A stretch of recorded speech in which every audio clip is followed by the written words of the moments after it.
Should you be using a medical scalpel as a modeling tool?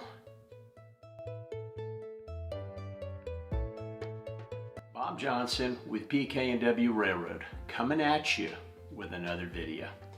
This time, the first in my new series called Your Model Railroad Toolkit, where I cover various tools available to us in our hobby.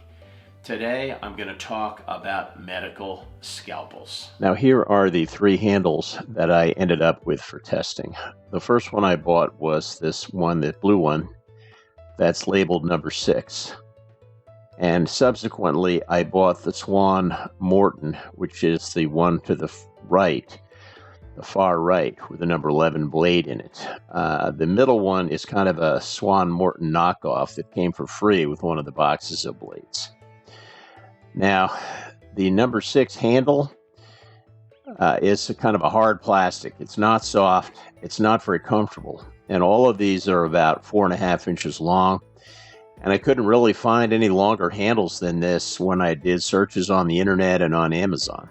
And that is a big drawback of these, frankly. They're very light. They're really very small. And so it's not going to be easy to apply a lot of pressure and carve with these blades. It's probably ideal for doing detail work where you're cutting paper or decals. I can see where it would be great for that. But for a lot of other tasks like adzing off seams or scraping or cutting anything really thick, these blades would not work very well. These handles are really too small, and the blades are thinner than your typical hobby blade. Now notice that the ends of these two knives are very different sizes. That center lozenge area in the middle of the blade is much larger. So the blade on the left, the number 11 blade, it is kind of humorous that the number 11 blade is kind of the standard in the scalpel world and the X-Acto world. The number 11 blade has got a much smaller center area. That's where you actually mount the blade to the handle compared to the number 25.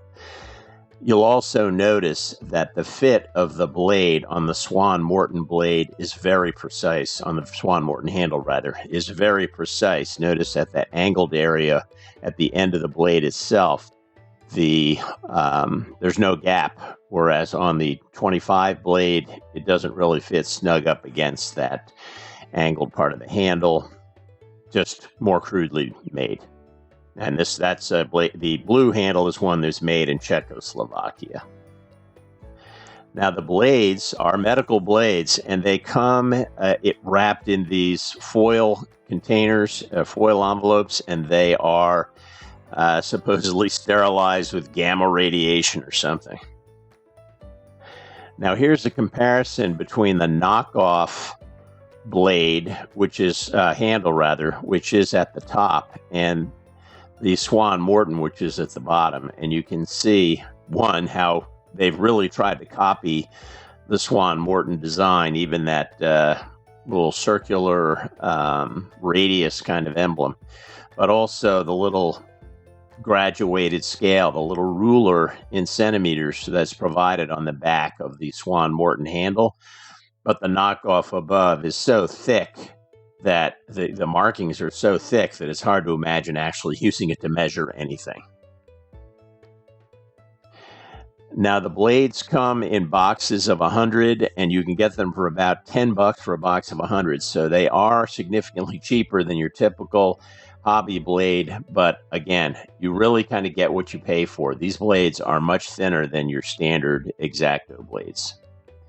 Here's the other box I got. Because I got the handles with two different sizes, the handle that holds the number 11 blades is actually a number 3 at the end there. The number 6 plastic handle was actually a number 4, and so that holds a totally different range of blades.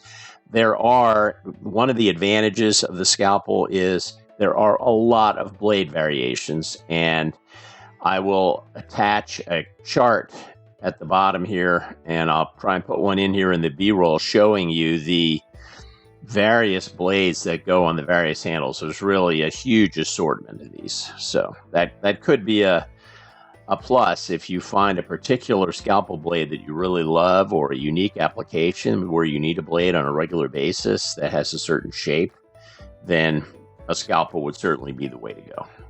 Now, to put a blade on these, notice the groove that is in the end of the handle, as well as this angled area where the base of the blade rests. You just put the blade in a pair of pliers, force it into the groove, and it will snap into place once you have slid it all the way back onto that lozenge area. To remove it, you just reverse the process. You pick the end of the blade up over and slide it a little bit over that lozenge area, and then you can just pull it right off. Well, there you have it. My overall recommendation is that medical scalpels have probably got a pretty limited application in your modeling efforts. They're probably very good for detail work, but as your main knife, the handles just lack ergodynamics for really applying pressure if you're not just cutting flesh. And the blades are thinner than typical hobby blades, and so I'm not sure that they're going to hold up very well. They may hold an edge, but they may break. I'm just not impressed. Well, that's all I've got for you today. Until next time, this is Bob Johnson with PK&W Railroad signing off. Keep on modeling.